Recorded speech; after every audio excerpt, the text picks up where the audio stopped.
The civilized Indian. Hello everyone. तो क्या हालचाल, मैं हूं आपका टीसीआई और स्वागत करता हूं आप सभी का हमारे एक नई वीडियो में। आज हम बात करेंगे एक ऐसे मुद्दे पे जो शर्मनाक भी है और ख़तरनाक भी है। तो तैयार हो जाइए क्योंकि ये कहानी है एआई का गंदा खेल, हिंदुत्व के नाम पे नफरत और मुस्लिम औरतों के खिलाफ घिनौना फेटिश। हाँ, ये वही सभ्य समाज है जिसका हम दावा करते हैं। अमेरिका क्या कहता था? क्या हो तुम? आज हम कहते तू क्या है बे?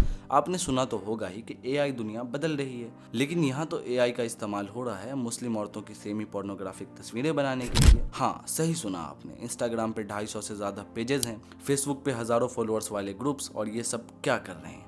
बुर्का और हिजाब को फेटिश बनाकर हिंदू मर्दों को डोमिनेशन के सपने दिखा रहे हैं। वाह, क्या टेक्नोलॉजी का सदुपयोग है। टेक्नोलॉजी।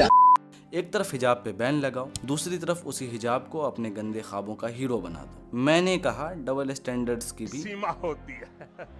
ये तस्वीरें सिर्फ तस्वीरें नहीं है, ये नफरत का जहर है। इनमें हिंदू मर्द मस्कुलर, डोमिनेटिंग और अनकट के नारे लगाते दिखते हैं, जबकि मुस्लिम औरत को सबमिसिव और दबी हुई दिखाया जाता है। पेज के बायो पढ़ो, हिजाबियों का शिकारी, मुल्लियों का मालिक। ये कोई नेटफ्लिक्स सीरीज नहीं, ये एक पूरी कम्युनिटी को नीचा दिखाने की कोशिश थी। एनी जैदी जी ने बिल्कुल सही कहा, यह सेक्सुअल पोजीशन का फैंटेसी नहीं बल्कि पूरे मुस्लिम समाज को ह्यूमिलेट करने का प्लान है। और ये जालिम पंडित, जालिम ब्राह्मण वाले पेजेस ये बताते हैं कि कौन डोमिनेट करेगा।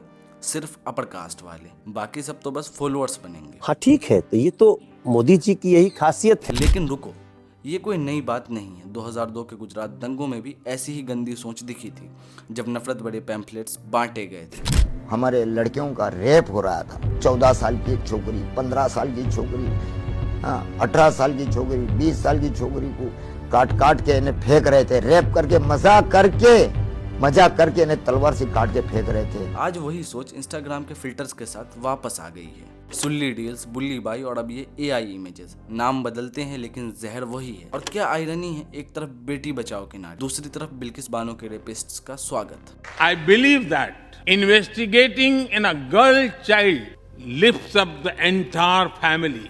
देखो, मोदी झूठ बोला, मोदी झूठ बोला, मोदी झूठ बोला। ये पेजेस सिर्फ फैंटेसी नहीं बेच रहे हैं, ये हिंसा को नॉर्मल कर रहे हैं। जब आप एआई से मुस्लिम औरतों की तस्वीरें बनाते हो तो ये एक मेंटेलिटी को जन्म देता है कि मुस्लिम औरतों के साथ कुछ भी करना जायज़ है। ये वही सोच है जो सावरकर के लिखे से शुरू हुआ और आज ये सोशल मीडिया पे वायरल हो रहा है। नाबिया खान, एक एक्टिविस्ट, कहती हैं कि उन्हें धमकियां मिलती हैं, तेरी भी तस्वीर मुआफ कर देंगे। ये कोई छोटा क्राइम नहीं है, ये एक पूरे समाज के खिलाफ जंग है।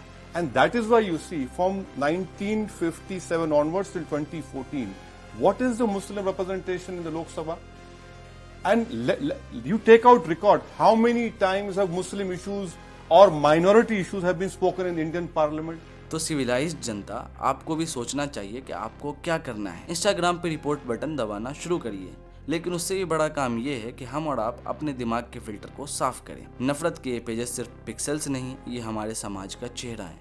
अगर हम चुप रहे तो ये जहर फैलता रहेगा। आप भी अपनी आवाज उठाइए, क्योंकि अगर हम सब सिविलाइज्ड हैं तो अब वक्त है सभ्यता दिखाने का। आप देख रहे हैं भारत का पहला इकलौता आंतरिक समाचार।